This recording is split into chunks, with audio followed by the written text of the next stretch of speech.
നമസ്കാരം എല്ലാവർക്കും ഷേളീസ് മൈക്രോ കിച്ചണിലേക്ക് വീണ്ടും സ്വാഗതം. ഇന്ന് നമുക്ക് ഓണസദ്യക്ക് വേണ്ട ഏത്തയ്ക്ക ഉപ്പേരി അല്ലെങ്കിൽ ബനാന ചിപ്സ് കായ വറുത്തത് നമ്മുടെ വീട്ടിൽ തന്നെ പ്രിപ്പയർ ചെയ്യാം. വളരെ ഈസി ആയിട്ട് ടേസ്റ്റി ആയിട്ട് ഹെൽത്തിയായ എണ്ണയിൽ നമുക്ക് വീട്ടിൽ എന്തുകൊണ്ട് ഇത് പ്രിപ്പയർ ചെയ്തെടുത്തുകൂടാ? നോക്കൂ, ഇത് എത്ര ക്രിസ്പിയാണെന്ന്.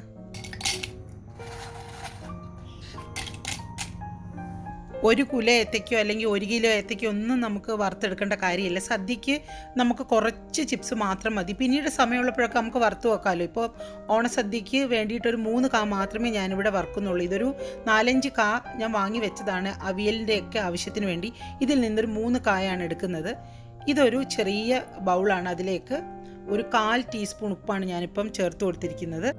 ഇനി ഇതിലേക്ക് 1/4 മുതൽ 1/2 ടീസ്പൂൺ വരെ മഞ്ഞൾ ചേർക്കാം. ഒരുപാട് വേണ്ട. അതിനുശേഷം കുറച്ച് വെള്ളം ചേർത്ത് നമുക്കതൊന്ന് നല്ലതുപോലെ മിക്സ് ചെയ്ത് വെക്കാം. ഉപ്പ് വളരെ കുറച്ചേ ഞാൻ ചേർത്തുള്ളൂ. കാരണം ഉപ്പ് നമ്മൾ ബനാന ചിപ്സിന് ഫ്രൈ ചെയ്ത് കഴിഞ്ഞാൽ ആ സമയത്ത് നമ്മളത് ചേർത്ത് കഴിഞ്ഞാൽ പിന്നീട് ഒരിക്കലും അതിൽ നിന്നത് കുറഞ്ഞു പോകത്തില്ല. അതുകൊണ്ട് വളരെ ചെറിയ അളവിൽ മതി ഉപ്പ് നമുക്ക്.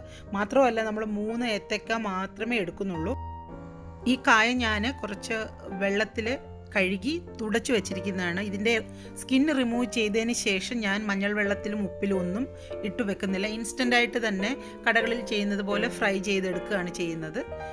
ഒരു നൈഫ് ഉപയോഗിച്ച് ഇതിൻ്റെ തൊലി നമുക്ക് കളയാം. ഇനി ഞാനിതൊന്ന് അരിഞ്ഞെടുക്കുകയാണ്. അരിയുന്നത് നിങ്ങളുടെ ഇഷ്ടം അനുസരിച്ചാണ്. കാരണം ചില ആൾക്കാർക്ക് കൈ വെച്ചിട്ട് കനം കുറച്ച് ഇങ്ങനെ ചെറുതായിട്ട് അരിയാൻ അറിയില്ലെങ്കിൽ കടകളിലൊക്കെ അവർ ചോപ്പർ കയ്യിൽ പിടിച്ചിട്ട് അതിലേക്ക് വെച്ചിട്ട് ഭയങ്കര ഫാസ്റ്റായിട്ട് ഇങ്ങനെ അരിഞ്ഞിടും. അങ്ങനെ അരിയാൻ പറ്റുന്നുള്ള ആൾക്കാർക്ക് അങ്ങനെ എണ്ണയിലേക്ക് ഡയറക്റ്റ് ചെയ്യണ്ട. നിങ്ങളൊരു പാത്രം വെച്ചിട്ട് അതിലിങ്ങനെ നൈസായിട്ടൊന്ന് അരിഞ്ഞെടുത്താൽ മതി. എനിക്ക് നന്നായിട്ടൊരു നൈഫ് കൈവച്ചിട്ട് ഒരുപോലെ എനിക്ക് പെട്ടെന്ന് അരിഞ്ഞെടുക്കാൻ പറ്റും. അതുകൊണ്ടാണ് ഞാനിങ്ങനെ അരിയുന്നത്. അരിഞ്ഞതിന് ശേഷം ഒരുപാട് സമയം വെക്കാൻ പാടില്ല. നമ്മൾ ഇപ്പം തന്നെ എണ്ണയിലേക്ക് ഇടാൻ പോവുകയാണ്. ഒരു പാൻ ചൂടായി കഴിഞ്ഞ് അതിലേക്ക് ആവശ്യത്തിനുള്ള എണ്ണ ഒഴിച്ചു കൊടുക്കുക. വെളിച്ചെണ്ണയാണെങ്കിൽ ഏറ്റവും നല്ലത്. ഞാൻ ഈ പാത്രത്തിൽ എണ്ണ ഒഴിച്ച് എണ്ണ ചൂടായോ എന്നൊക്കെ അറിയാൻ വേണ്ടി ഒരു ചിപ്സ് ഇട്ട് കഴിഞ്ഞപ്പോൾ എനിക്ക് എൻ്റെ മനസ്സ് മാറി. ഈ പാത്രം ഞാനങ്ങ് മാറ്റി. അതുകൊണ്ടാണ് നിങ്ങൾ ഈ കടായിലേക്ക് ഞാൻ ഇടുന്നത് കാണുന്നത്. എണ്ണ നല്ലതുപോലെ ചൂടായതിന് ശേഷമാണ് ചിപ്സ് ഇതിലേക്ക് ഇട്ടത്. മീഡിയം ലെവലിലുള്ള ചൂടിലാണ് നമ്മൾ ചിപ്സ് അങ്ങോട്ട് ഇടുന്നതെങ്കിൽ നമ്മുടെ ചിപ്സ് അങ്ങ് നല്ലതുപോലെ ഫ്രൈ ആവില്ല. കാരണം അപ്പം തന്നെ അത് എണ്ണ കുടിക്കും. അതുകൊണ്ടാണ് നല്ല ചൂടായ എണ്ണയിലേക്ക് മാത്രം ചിപ്സ് ഇടണമെന്ന് പറയുന്നത്. ചിപ്സ് ഇട്ട് ഒരു 10 സെക്കൻഡ് വരെ നമ്മളിത് ഇളക്കരുത്. അതിനുശേഷം നമുക്കിതൊന്ന് യോജിപ്പിച്ചൊക്കെ കൊടുക്കാം.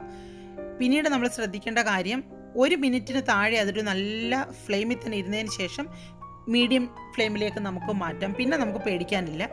മീഡിയം ഫ്ലെയിമിൽ ഇരുന്ന് പിന്നെ അത് ആയിക്കോളും. പിന്നെ നമുക്ക് അങ്ങനെ ഹൈ ഫ്ലെയിമിലേക്ക് മാറ്റേണ്ട കാര്യമൊന്നുമില്ല. 2-3 മിനിറ്റ് കഴിയുമ്പോൾ തന്നെ ചിപ്സ് ഇങ്ങനെ മൊരിഞ്ഞ് വരാൻ തുടങ്ങും. ഈ ചിപ്സിലുള്ള വെള്ളം കണ്ടൻ്റൊക്കെ ഒരുപാട് എണ്ണയിൽ കിടന്നിട്ട് അങ്ങ് ഫ്രൈ ആവും.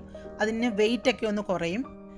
ഇതിങ്ങനെ ഫ്രൈ ആയി തുടങ്ങുമ്പോൾ തന്നെ നമുക്ക് ഒരു സൗണ്ട് കിട്ടി തുടങ്ങും. കലപില അല്ലെങ്കിൽ കിലികില സൗണ്ട് എന്നൊക്കെ നമ്മൾ നാടൻ ഭാഷയിൽ പറയും.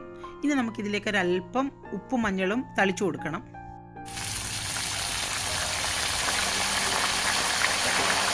നമ്മൾ ഒരുപാടൊന്നും ഉപ്പും മഞ്ഞളും കൊണ്ടുള്ള വെള്ളം ഒഴിച്ചു കൊടുക്കേണ്ട. എല്ലാ ഭാഗത്തേക്കും ഒന്ന് നല്ലതുപോലെ ഒന്നിങ്ങനെ കൈ കൊണ്ടിങ്ങനെ തളിച്ചു കൊടുത്താൽ മതി. അത് ഒഴിക്കുമ്പോൾ ശ്രദ്ധിക്കണം, ദേഹത്തേക്കും അതിൽ നിന്ന് എണ്ണയൊന്നും നമ്മുടെ പുറത്തേക്ക് വീഴാതിരിക്കാൻ. നമ്മളിങ്ങനെ ഉപ്പ് ചേർത്തതിന് ശേഷം ഒരുപാട് സമയമൊന്നും ഇടണ്ട. പെട്ടെന്ന് തന്നെ നമുക്ക് ഒരു 30 സെക്കൻഡിനകം നമ്മുടെ ചിപ്സ് എടുക്കാം. അപ്പോൾ ഇവിടെ ഇത് റെഡി ആയിട്ടുണ്ട്.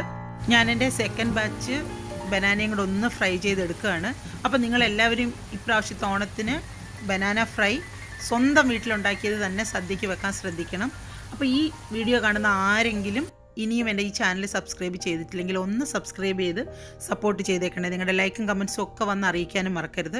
അപ്പം ഓണം സീരീസിൻ്റെ ഭാഗമായിട്ട് മറ്റൊരു ഡിഷുമായി വരുന്നത് വരെ എല്ലാവർക്കും bye from Shirley's micro kitchen.